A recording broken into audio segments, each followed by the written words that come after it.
প্রতিটা বছর একটা খারাপ লাগার সাথে মাকে বিদায় জানানো। খারাপ লাগার জায়গাটা কোথায় জানো? মাকে যখন আমরা আনি, মায়ের গা ভর্তি গয়না পরিপাটি করে সাজিয়ে আমাদের কাছে আনি, কিন্তু যখন মায়ের বাড়ি যাওয়ার সময় হয় তখন কেন আমরা এলোকেশিভাবে মাকে বাড়ি পাঠাই জানো? আগের বছর আমরা মায়ের কোনো কাজে হাত লাগাতে পারিনি বলে আমাদের অজান্তেই কারোর একটা ভুলের জন্য মায়ের হাতের বুড়ো আঙুলটা ভেঙে গিয়েছিল। আর এমনই সময় আমাদের এই জিনিসটা চোখে পড়েছিল যে শেষ মুহূর্তে আমাদের আর কারোকে দিয়ে ঠিক করানোর মতো সময়ও ছিল না। খুবই খারাপ লেগেছিল, তাই মাকে ওখানেই দাঁড়িয়ে বলেছিলাম, আর যাই হয়ে যাক না কেন পরবর্তীকালে কোনো দিন তোমাকে এইভাবে আর বাড়ি পাঠাবো না। তাই এইবারে আমরা ঠিক করি মায়ের প্রতিটা কাজ আমরা দায়িত্ব নিয়ে পালন করব, আর মাকে এইবারে আমরা ফুলের সাজে সাজিয়ে তবেই বিদায় জানাবো। যেমন ভাবা তেমন কাজ। বিকেল বিকেল কিন্তু বাবা আর বর্মশাই স্নান করে চলে এসছে মাকে রেডি করাতে। আর মা যতক্ষণ রেডি হচ্ছিল আমিও ঘর থেকে রেডি হয়ে এসে দেখি আমাদের বাইরে ভাসান ডান্সের জন্য কিন্তু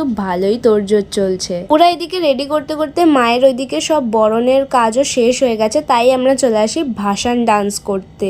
আমাদের বাঙালিদের ঠাকুর বিসর্জনের দিন ভাসান ডান্স হবে না, এইটা তো হতেই পারে না। এই দাঁড়াও দাঁড়াও, আমাদের নাচ তো অনেক দেখলে, এবার তোমাদেরকে আর একজনের নাচ দেখাই। কি বুঝতে কি পারছো কার কথা বলছি? হ্যাঁ, এই যে আমাদের মায়ের কথা বলছি।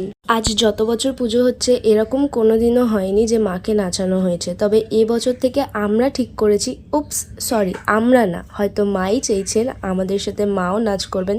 আসলে মায়ের ইচ্ছা ছাড়া তো কোনো কিছুই সম্ভব না। চলো, অনেক তো নাচানাচি হলো, এবার মায়ের যাওয়ার সময় হয়ে এসছে। মাকে তো গাড়িতে তুলে দিয়েছি, তারপরও আমরা প্রচুর বাজি ফাটিয়েছি। রাস্তায় যেতে যেতেও এমনকি বাজি ফাটাতে ফাটাতে আমরা গেছি। যেই ঘাটে আমরা আমাদের মাকে বিসর্জন দিই সেই ঘাটে দেখি আগের থেকেই মা রক্তচামুন্ডা দাঁড়িয়ে আছেন। জানো, গত 3 বছর ধরে প্যান্ডেলের চাপে ঠাকুর দেখতে বেরোনো হয় না, ভালোই হলো এখানেই মায়ের দর্শনটা পেয়ে গেলাম। তো আজকের ভিডিওটা এত অব্দি, আসছে আবার অন্য কোনো ভিডিও নিয়ে। আজকের মতো টাটা।